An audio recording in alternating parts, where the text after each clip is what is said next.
Toyota Supra, and it's one of the most iconic cars ever made. It's so desirable, in fact, that it makes people go absolutely insane. Is that a Supra? So how did a little Toyota become so popular it made the whole car world fall in love? Well, let's dive in and find out. The Supra started life out as this, the Toyota Celica. It was Toyota's pick as a competitor against Ford's Mustang, which was the king at the time. Now, the Celica was an impressive car in its own right, but this isn't the Supra that people know and love. So how did the Celica lead to the Supra? Well, in 1978, Toyota came out with the Celica XX, but Toyota North America changed the name to the Celica Supra, which they felt was better and more fitting. This technically created the Mark I Supra, and it definitely was a cool car, with an engine nearly identical to the famous 2000 GT. But it still isn't the fire-spewing twin-turbo car just yet. That comes later, so be patient. Next came the Mark II, real creative, also known as the A60. And the A60 followed a very similar design to the Mark I. It was technically still a Celica, but it saw a small power increase and a few other minor tweaks. It wasn't until 1986, with the third generation, that it actually became its own model. And with the Celica and Supra cutting ties, it spawned the best one yet. The cleverly titled Mark III came with a more powerful 3-liter inline-six, but if you waited just 1 year, they released the turbocharged version. This turbo version would eventually lead to the 1JZ, a massively successful and tunable engine. From a sales perspective, the Mark III was a success, with nearly 108,000 sold worldwide. But towards the end of the run, sales actually started to slow.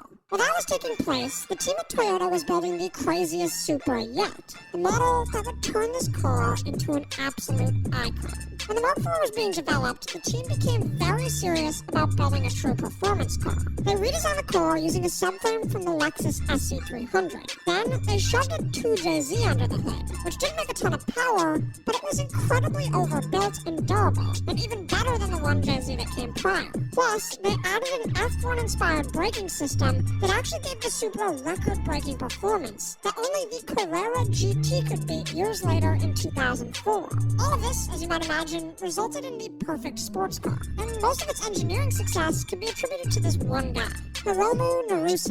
Naruse was Toyota's test driver, and was such a beast around the famous Nürburgring that Ferrari referred to him as Nurmeister, or Master of the Ring. He was the one that pushed Toyota back in the early days to start testing on the Nürburgring instead of smaller Japanese circuits, as he felt they could really get the full potential out of the cars there. With the Mark IV being tested heavily and the engineering team focused on building a performance car, they built the perfect vehicle. Well, kind of.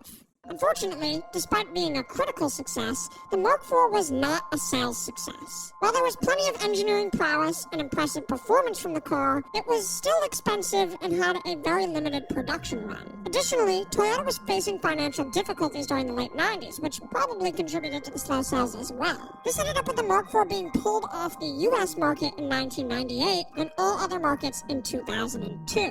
The car since, though, has become a cult classic, and there are absolute Supra fanboys everywhere. It's highly sought after, and even a not well-maintained Supra can still reach into the six figures. The Mark IV was a success for a few key reasons. One, it was incredibly well built. Due to the 2JZ being overbuilt, the car could handle massive power increases on the stock block. That's why you'll see so many 800 horsepower fire-shooting Supras, or even cars with over 1,000 horsepower, easily drag racing anything on the road. The car was also shown off in the first Fast and Furious movie, which helped turn it into an icon and showed the car as something that could be modified extensively. The movie really turned the Supra into a poster car that teenagers had on their walls. After the Mark IV was pulled off the market, many could view that as the end of the story. But 17 years later, Toyota announced the creation of a new Supra. Through a collaboration with BMW, the company revived the name and used the Z4 platform to create a modern version. The new Supra has received some hate from the car community, as it has some pretty big shoes to fill. For the first few years, it was only offered in an automatic, but now it's being offered in a manual transmission, which is helping a bit. And I think the new Supra shouldn't get as much hate as it does, because it follows a lot of similar trends from the old car.